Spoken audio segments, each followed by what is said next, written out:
विमान अपघातात मृत्यू झालाय। एबीपी माझाचे संपादक राजीव खांडेकर सर सध्या आपल्यासोबत आहेत। सर, शब्द अपुरे पडतायत ही घटना समोर आल्यानंतर अजित पवारांचं निधन झालंय। प्रज्ञा, महाराष्ट्रासाठी, महाराष्ट्राच्या एकूणच राजकीय सगळा आपला परीघ जो आहे त्याच्यासाठी फार हादरवणारी अशी ही गोष्ट आहे।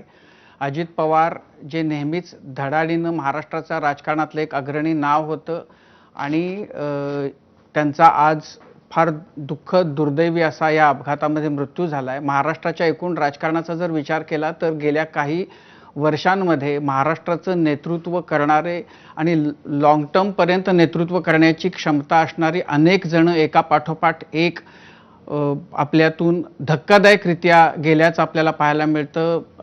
गोपीनाथ मुंडे असेच अपघातामध्ये गेले, विलासराव देशमुखांचा मृत्यू झाला, आर पाटील गेले आणि आता ज्यांच्याकडून पुढच्या किमान एक 10-15 वर्षाचं राजकारण जे करतील, ज्यांच्याभोवती महाराष्ट्राचं राजकारण फिरण्याची क्षमता, ज्यांची शक्यता होती, असे अजित पवार आज अत्यंत दुर्दैवीरित्या ह्या विमान अपघातामध्ये गेलेले आहेत। आणि एकूणच महाराष्ट्राच्या राजकारणाला याचा फार मोठा धक्का असणार आहे। महाराष्ट्राच्या राजकारणावर याचे खूप परिणाम होणार आहेत।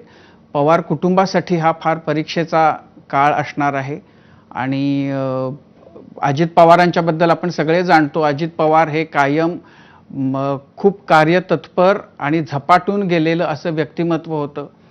सकाळी पहाटे जो आपल्या काकांकडूनच त्यांनी हा गुण घेतलेला होता की पहाटे लवकर उठून त्यांच्या दिवसाची सुरुवात करून ते कामाला लागायचे। त्याच पद्धतीनं आजही ते बारामतीमधल्या त्यांच्या जिल्हा परिषद निवडणुकींच्या निमित्तानं जे सभा आणि राजकीय कार्यक्रम आहेत त्यासाठी निघाले होते आणि त्यामध्ये विमानाचा त्यांचा हा अपघात झाला।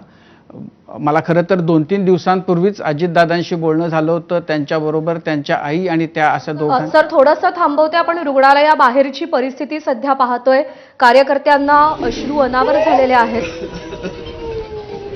तर बारामतीमधल्या रुग्णालयाबाहेरची ही सगळी दृश्य आपण पाहतोय। कार्यकर्ते मोठ्या संख्येने जमा झालेले आहेत। कार्यकर्त्यांच्या अश्रूंचा बांध सुटलेला आहे। अजित पवारांचं, त्यांच्या नेत्याचं, त्यांच्या कर्त्या धर्त्याचं निधन झालेलं आहे।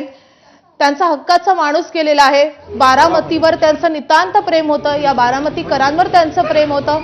त्या बारामतीकरांचं दृश्य पाहतोय, युगेंद्र पवार आपल्याला दिसतायत आणि त्यांना देखील अश्रू अनावर झालेले आहेत। आजूबाजूला कार्यकर्ते आहेत।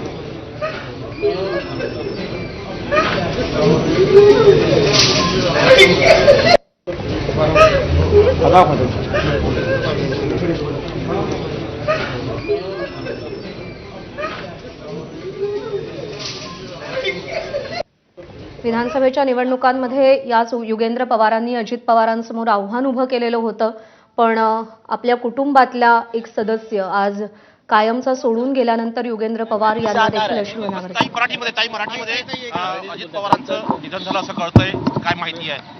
मला काहीच माहिती नाही। मला आताच टीव्ही वरती कळलं आणि मी डायरेक्ट इथे आले।